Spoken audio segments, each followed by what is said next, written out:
Hello, my name is Dr. Veronica Fernandez. I'm a developmental psychologist and research scientist at the University of Miami. I'm also a Lovevery customer, and most significant, I am the mom of a very curious and spunky bilingual toddler, so I get to apply my research with her every single day. I am going to be talking with you about bilingualism and how to support language learning in the home and answering some of the questions that you submitted. I also want to mention that you all submitted a lot of very great questions, 240 questions actually. We're not going to be able to get through all of them today, so we started with the ones that were most common, and even those we won't get through all of them today. So I promise to come back and answer more of your questions. Today we're going to focus on some of your questions about when to start supporting bilingualism and some of the advantages of bilingualism, as well as debunking some of the common myths. And next time, very soon, we will focus more on how to support bilingualism and some specific strategies and examples of some of the strategies in action. When is the best age for my child to learn a second language? Well, it's never too early, and it's actually never too late. Starting early is best, and this is because during the first few years of life, it's the most rapid period of brain development. It's the ideal language learning window. So when children are young, their brains are very capable of learning languages, and this is when language learning is easiest.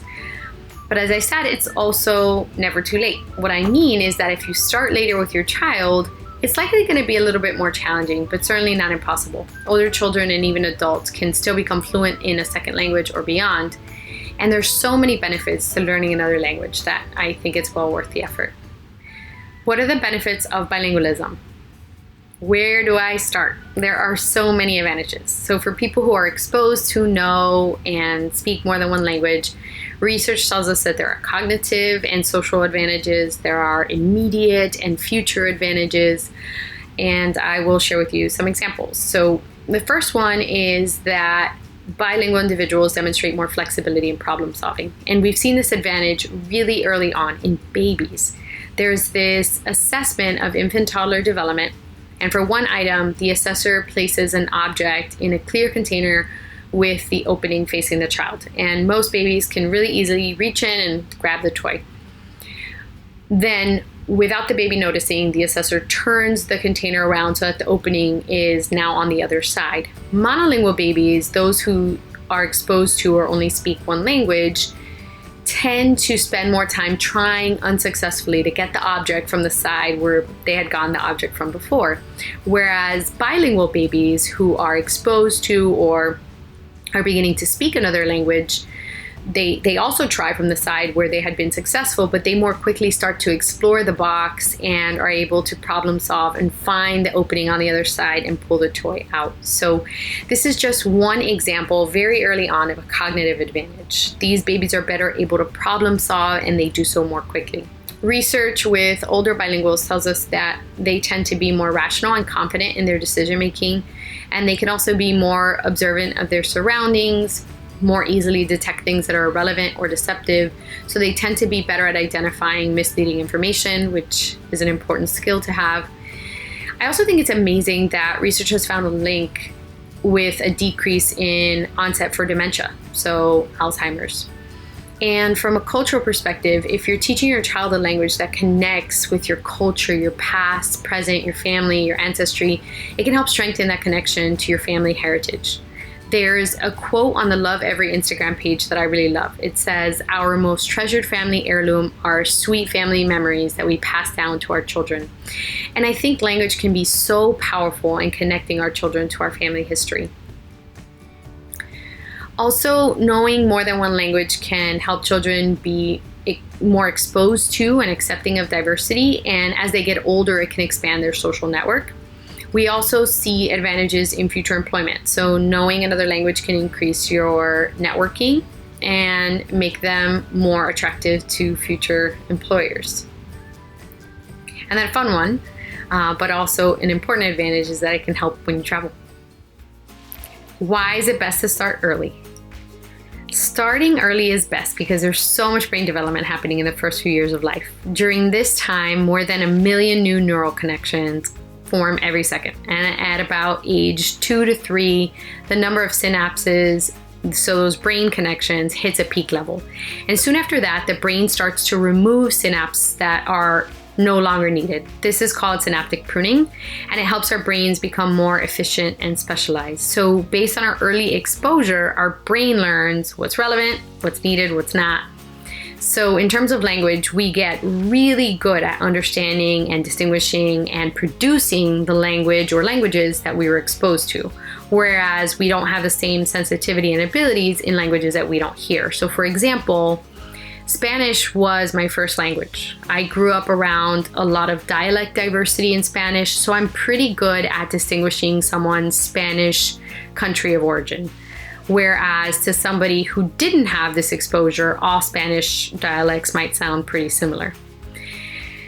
Similarly, I didn't have as much exposure to Asian languages, for example, so I'm less able to hear nuances of the language, and I'm not as capable at distinguishing languages or dialects.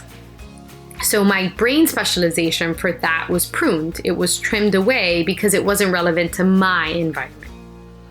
Again, I think this is so fascinating and I can go on and on, but I will spare you a lecture on neurology. And to wrap up, basically when children are young, their brains are very capable of learning languages, and that's when language learning is easiest. Do I have to be fluent in a language to teach my child? The short answer is no, but, and the reason I say this is because language learning for children doesn't have to be very complex, at least not initially. You can teach children what you know, and you can even learn alongside your child. In fact, I often recommend this, especially if there's someone else in the home who speaks a language that you don't know, a parent, a partner, a grandparent. If this person's going to be teaching your child another language, you could take this as an opportunity to learn the language with your child, and it could be fun. And going back to the reason why I said no, but the but is that you can expose your child to some language, even if you know just a few words. But if you want your child to become fluent and proficient in a language, it does help for the child to have consistent interactions with and hear language from someone who's a native or at least a very fluent speaker. Experiencing fluency and authenticity with the language is pretty important. And there's also more to language than just words. When babies are very young, they can hear what you're saying, but they're not understanding the words per se. That comes a little bit later on. But they start to pick up on the pragmatics of language, which is a social aspect. So things like eye contact, pausing and turn taking, intonation, the fact that questions sound different than a statement, emotional tone, facial expressions, body language, and so forth. And some of these pragmatics differ by language and culture, so it's helpful for children to be exposed to all of this in addition to the words and the talking as early as possible, because they're an integral part of language learning. And babies actually pick up on this pretty early on. In fact, there's some research that shows that babies' babbling and their intonations can differ by culture, which I think is pretty fascinating. And a native speaker is more likely to bring this authenticity and depth to their language interactions. So if you're not a native speaker, you can encourage interactions and conversations with perhaps a family member or a neighbor or a friend who is a native speaker, even if it's through the use of technology, through FaceTime. But if you don't speak a language perfectly, I also don't want that to discourage you. I don't want it to hold you back. I encourage you to share that with your child. You don't have to know or speak a language perfectly for your child to learn and benefit. And in the process, you can actually maybe commit to brushing up or practicing a language, maybe even learning more about a language. So there can be mutual benefit, and it can be fun for you and your little one. What if only one parent is bilingual? Well, that's okay. In fact, there's a pretty popular bilingual approach called OPOL, O-P-O-L, so one person, one language, in which each person only speaks one language to and around the child. So, for example, if you speak English and your partner also speaks English and Arabic, you would speak only English to your child and your partner would speak only Arabic to your child. Of course, if you want your child to learn English and Arabic simultaneously. There's been research on OPOL and it's been found to be effective, but it doesn't fit everybody's life. It's actually a pretty big commitment, and it's strict to stick to one language all the time. And in fact, it's been shown to cause some strains in communication between partners, which is a whole other issue that we won't get into today. And it's not the only way to support language learning in your child. You don't have to implement an approach that's very strict. You can do whatever works for your family dynamic. As I mentioned before, you can decide to learn the language alongside with your child even, which is something that I highly encourage. So this one wasn't a question, but it is related to the previous question, and I want to take the time to acknowledge the reflection. It's hard to have what feels like one-sided conversations in a language. And I understand that. So if you're the only person in your home or in your family who speaks a language, it can be hard to keep it up when the conversation isn't reciprocated. In fact, a lot of first-time moms say that about talking to their newborns, regardless of the language that they use. They say it feels weird to continue to talk to a baby who never responds. And it's similar, but even more prolonged if you're the only one in your home that knows a particular language. But I would encourage you to keep it up, because if you do, guess what? Eventually you won't be the only person that knows that language, right? And it will eventually pay off through very delayed gratification. And one thing to keep in mind is that although your child may not be responding in the language that you're using, they may understand what you're saying because their receptive language, so what they understand, develops before expressive language, what they can produce. Learning another language delay my child's speech. This is one of the biggest, baddest myths around bilingualism. And the answer is a resounding no. That doesn't mean that children who are bilingual or learning more than one language never have a language delay. It just means that the cause of their language delay is not likely to be the exposure to more than one language. A bilingual toddler still might mix up parts of words from one language and another, and that mixing of languages might make it harder for you or someone else to understand your child, but it's not a reflection of atypical or delayed development. And as I mentioned, there's a lot of cognitive advantages to bilingualism. So it's not really contributing to delays, and in fact contributes to better brain development and better brain architecture. And there's also mutual benefits between learning languages simultaneously. So as you learn one language, your first language, it paves the way for you to learn a second language. And learning that second language helps you to continue to learn and refine the learning of your first language. So in short, if your child happens to have a speech delay, it's likely not due to learning more than one language at a time.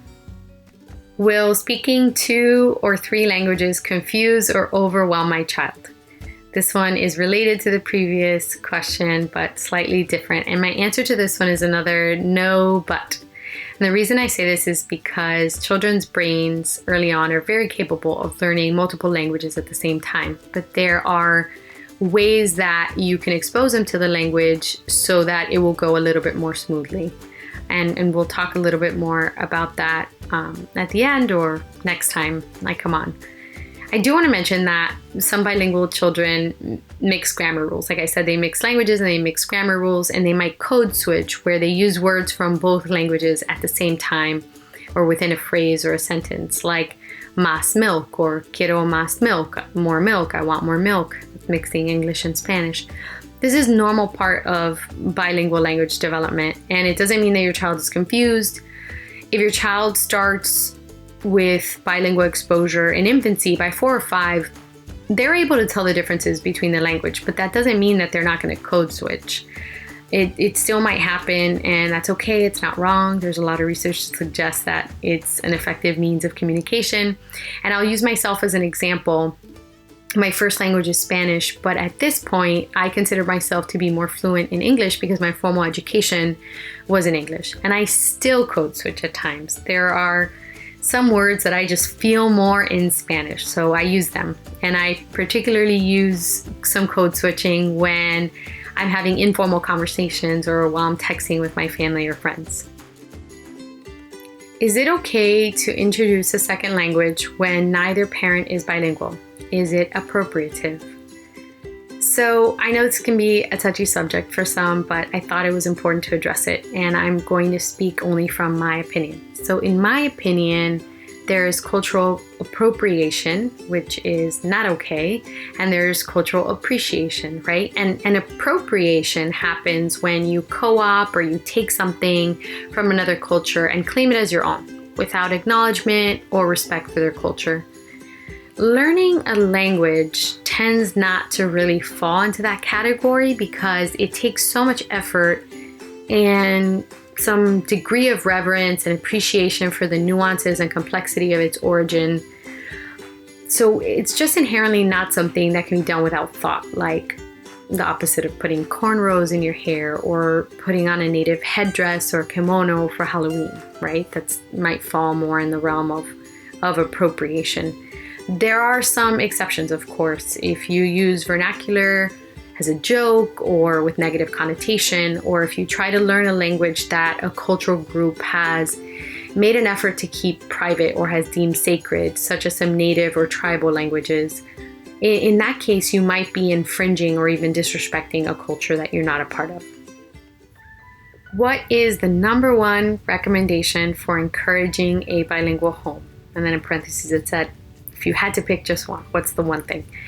So I said I wasn't going to get into the how or get into the strategies, but I wanted to answer this question mainly because I find it so challenging to choose just one, because language learning and bilingualism is just so complex. But if I have to pick just one, I would say that the best way for children to learn another language is a way that they should be learning everything else, which is through play. Hopefully some of you guessed it. I've talked a lot about children learning, and sometimes that triggers a parent to think, well, I have to teach in this very explicit and schoolhouse kind of way. And that's not what I mean. I believe very much in playful, joyful learning.